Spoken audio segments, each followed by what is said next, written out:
live on your tablet, phone, and the KUTV app. This is 2 News Live. Thanks for joining us on 2 News Live. I'm Brian Schnee. TGIF, it is Friday, it is July 14th, and it's not too hot out right now, but that could change. We are tracking the heat wave impacting almost every corner of the state here that could really make an impact coming up this weekend. The triple-digit heat, it's a concern for parts of the state. Before we get there, though, let's take a look at the headlines that we're following right now on our website, KUTV.com. Funeral services were held today for Corporal Stephen Lewis and Deputy Jennifer Turner. The two met while they were both at the Davis County Sheriff's Office.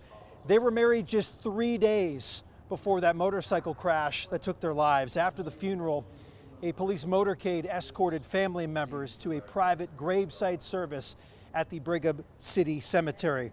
Also in our headlines tonight, the Utah Department of Health and Human Services has now refused to renew a license for Diamond Ranch Academy. This is in Hurricane. That means this place must close. The facility must shut down its doors, and all teens that are attending there need to leave by August 14th. Also in our headlines tonight, the Utah Department of Corrections letting us know that one of their canines has passed away. Loki, a canine officer, was found dead in a vehicle on Thursday night at one of their facilities. Department officials held an update, sort of a press briefing today. They believe Loki's death is heat related. The Department of Public Safety is investigating what led to the dog's death. And Taylor Swift fans from Utah are in Denver tonight. The Swifties are out in full force because it's the Eras Tour, baby. We talk about it a lot here on 2 News. Swift has concerts tonight and tomorrow at Mile High Stadium there in Denver. You know, if you'd like to get in touch with us tonight, you can do so. You can always reach us by using the hashtag 2 News Live to join the conversation. You can always find me on Facebook, on Twitter, on Instagram, to send me a direct message, any of those places to weigh in. The high temperatures may have dropped a degree or two from yesterday, and make no mistake, the heat wave is coming. It's going to be especially bad in parts of southern Utah where temperatures could reach or exceed 110 degrees. Our Paul Nelson was braving the heat in southern Utah the last couple of days. He's in the car right now. Paul, fire crews say the heat can be even more dangerous on days like today. What did they tell you?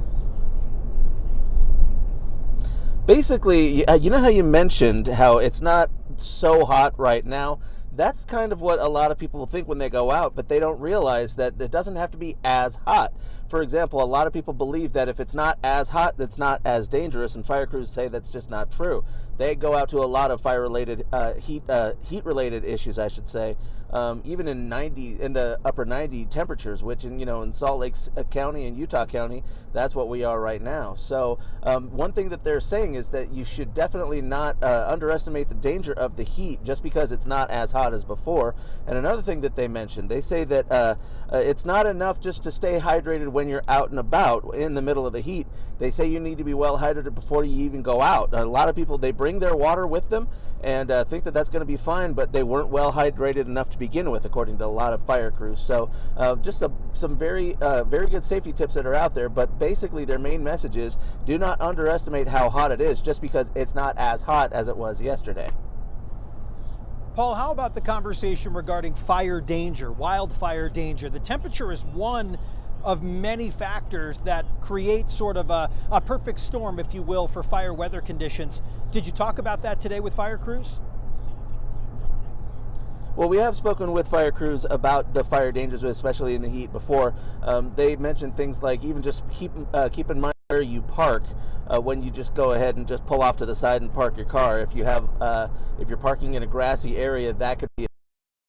They also say to the things that they've said in the past. They said, tie up your loads, make sure that your chains are not dragging, and because any tiny spark can actually just kind of set a blaze, that will just kind of go off as wildfire. But also, they were telling us about ways to cool off if you do get overheated in the sun. Now, the basic ones are still the same. Get water, go to a shaded or cooler environment. But they also mentioned that you should put maybe a cold towel around your neck. One man that we spoke with said that he actually watches sometimes as his construction crews Sometimes they'll do the thing where, you just pour cold water on your head and you think that'll cool you down. That could actually backfire on you. A lot of people may, if they pour the water on their head and then it just kind of shocks their system, and if they stay out in the sun, then they get disoriented, and some people have had to leave early. So so just keep that in mind, that if you do get overheated out there, and if you notice the symptoms, like for example, you just can't cool down and you start to get dizzy, if you get into the shade and those symptoms persist, you may need to call for medical attention. Paul Nelson on his way back north from southern Utah for us after the last couple of days there. Paul, as always, thank you so much.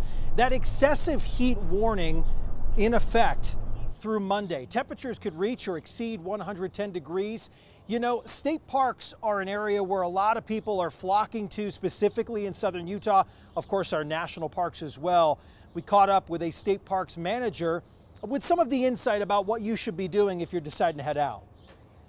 So there are, a lot of visitors in town, even though it's summertime and very hot here in the desert. There's still a lot of families and people that are on their summer breaks and taking advantage of being out of school. And so a lot of visitors still coming out to the park and hoping to explore the canyon and do some hikes. We encourage people to get out to the park, but this time of year, again, start early. You want to wrap up with your hike by 10:30 in the morning, or wait until evening. Again, the park's open till 10 p.m. every evening. Wait until after 7:30 in the evening, when the edge is off the heat. The lower canyon starts to drop into the shade. Otherwise, if people are coming out at 2 o'clock, 2:30 in the afternoon and asking us about the lava flow trail or Scout's Cave, something that's very open and exposed, we do tell them no. Don't do that hike. Temperatures are hot and it's simply dangerous for you to be out there, no matter how much you've been hydrating or how much sunscreen you're wearing. It's unsafe. So certainly, for any part of the state, once we get into those heat warnings, it's best for people to limit their activities, again, to the morning hours or to the later hours. But somebody that's up in the mountains that has a little bit of tree cover is not going to see quite the temperature extremes that we see down here in the desert. Well, certainly the temperatures varying between southern Utah and here in northern Utah along the Wasatch Front. I'm in the shade. It feels really good right now with the occasional breeze coming by. Chase, different story when the sun hits you, though. We were talking about it on 2 News at 4. Temperatures, as many people might not know, they're supposed to be measured in the shade, right?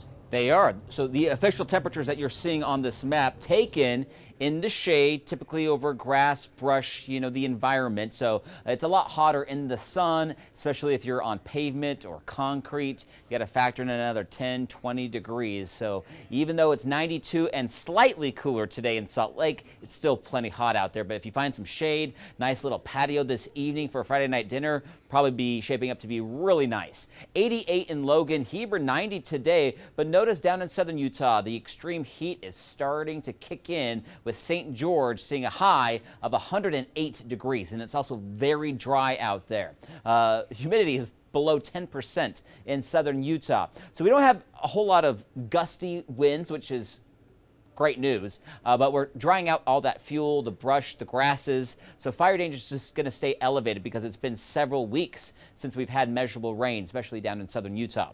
We've issued first alert weather days for this heat wave. Northern Utah, Sunday and Monday, highs approaching 105 degrees, flirting with record highs. Same thing down in southern Utah, but beginning tomorrow goes through Monday with highs up to 115 degrees, and really not a lot of relief at night with those lows around 80 degrees. And that is just brief. Most of the night well into the 80s and 90s. Sunday is going to be our hottest day. 105 is the forecast. Record is 103, so that will likely be a record high on Sunday. The all-time high in Salt Lake is 107. Not sure if we're going to do it, but we will be pretty close. 105, 107, pretty similar. High pressure to our west, it moves right over Utah by Sunday, and that's why we're going to see the really hot temperatures. And you can see it's just clear and dry across the desert southwest. 50s and 60s for overnight lows, so we are cooling off tonight. Not too bad of an evening and overnight hours for a good chunk of northern and central Utah. However, southern Utah, lows in the mid-70s. Tomorrow, St. George 112, close to 100 in Cedar City, mid to upper 90s in central Utah. mid-90s in northern Utah. So we're going to be a couple degrees above average, but again, the really toasty temperatures don't really move in until Sunday here in northern Utah. If you're going to be outdoors, drink lots of water, light-colored clothing. Check on the elderly, especially if they don't have AC or they have swamp coolers that might be able to go out. Don't forget about your pets. If it's too hot for you, it's too hot for your furry friends, especially, again, on pavement. Now, Bear Lake, 80s tomorrow, goes to the 90s on Sunday. Water temperature, though, is in the upper 60s, so still really nice weather if you're at the lake. Wasatch Front, 90s to the triple digits. Park City, 80s to the 90s. Mountains, 70s to the 80s, so even if you're camping, it's going to be very warm this weekend and just too hot. Sunday in Moab and St. George above 110 degrees. So St. George, first alert weather day Saturday through Monday, highs up to 115. Each day we could tie a record high. We'll see a slight dip Tuesday, Wednesday, Thursday, Friday, 108, 109. Still plenty hot and a little breezy. Overnight lows near 80. Salt Lake, 97 tomorrow, a jump to 105 on Sunday, 104 on Monday. And then temperatures drop a bit, upper 90s Tuesday, Wednesday. A little bit of moisture is going to move in. So I expect some pop-up thunderstorms, especially over our mountains. We'll see if we can get any rainfall here in the valleys. Sure hope so. And then that high moves back in, Brian, Thursday and Friday. So we warm back up above 100 degrees by Friday. Howdy, partner. They let me back in the building. A little bit cooler. A little bit. You know, I was out the last couple of days, I think, as you are well aware, for 2 News Live at 5:30. But I was right in the sun, and it was really miserable. And I know the temperatures weren't where it is, you know, here, what we're really concerned about. But it wasn't pleasant. And you were giving me a little flack for the suit jacket one day. I appreciate it. You learned your lesson, I though. learned my lesson. It's going to be polo from here on out. And I took a piece out of your playbook there, a little page out of your playbook, and I made sure that the shades were nearby. It's all about eye health. Yes. No, I agree with that, too. Also, you look good in the glasses, in the shades. 115, real quick. Can you cook the egg on the sidewalk, you think, in St. George this weekend? You know what? Direct sun, I bet you could. Yeah. Give it a go. Give it a go and send us the photos because we want to see it. Thank you, Chase. As always, if you like to weigh in on our poll, please scan this QR code on your screen right now.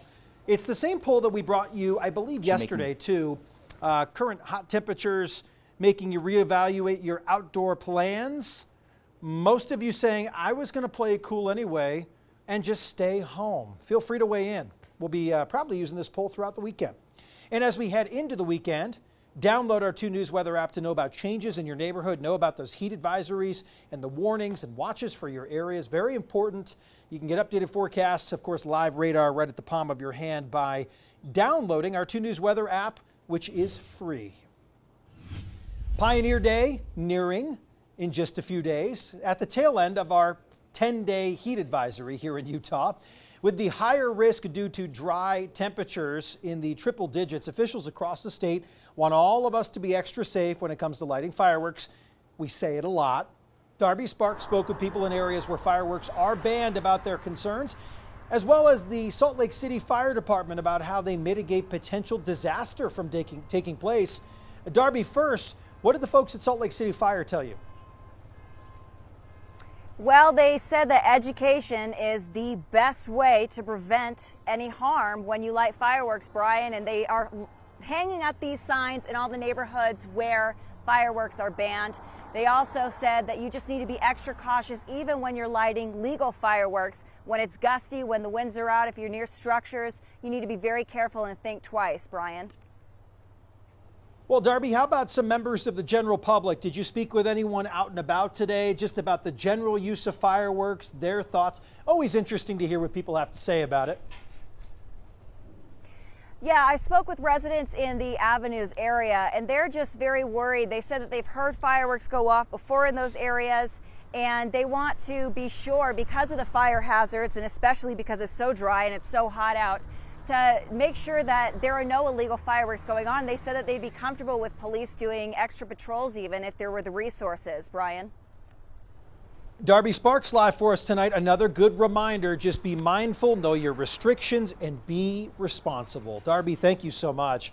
A reminder, you can find KUTV 2 News live on your phone, tablet, or computer. You can stream the newscasts on the 2 News mobile app, on Stir, News On, YouTube. We're also on Facebook. They're all free to download in the Apple App Store or Google Play. Fireworks, definitely a concern. I know we have this kind of ebb and flow battle of what's the right way to be, thinking about this time of year, Chase. You're very PC about it. Well, I'm It's a trying to be, love-hate because relationship. after all, I do have to be fair and balanced, right? Okay. And opinions are out the door. However, I do find most times people just need to take it upon themselves. The education is out there. I think we do a great job at giving that education. All of the local media does, and saying, hey, here's where to look. Hey, you can be cited if you cause damage with your fireworks, And you if know you what? start a fire. July 4th wasn't too bad. No. So we have one more holiday to get through, and then it doesn't mean you can't think about fire safety for the next few months, but get through the holiday. A drastic difference in where things are, I think, in just a few weeks, right? I mean, we've started to ramp up Yeah, temperatures. we've really dried things out. I mean, July 4th, we were just seeing the beginning. Things were just turning brown, and now we're seeing a whole lot more brown out there. Still green up in the mountains, but definitely where most people live, things are pretty yellow and brown right now. And you say July 4th went well. It did. Thank you to our firefighters who put out the fires that did start, because they definitely did, and they were close to people's homes, especially in the southeastern part of the state, in the Moab area, where it's been extremely dry. Thanks for joining us for 2 News Live on this fine Friday. Hope you have a wonderful weekend. Enjoy it. Maybe stay inside, drink tons of water. I got to find a pool. Yeah, you got to find a pool. Chase is in the market for a quick dip. Maybe Tibble Fork? Tibble Fork would be great. That would be nice. If you are doing the cool stuff this weekend, share it with us. We would love to see what you're doing to stay cool. Have a great weekend. We're back on Monday. Take care.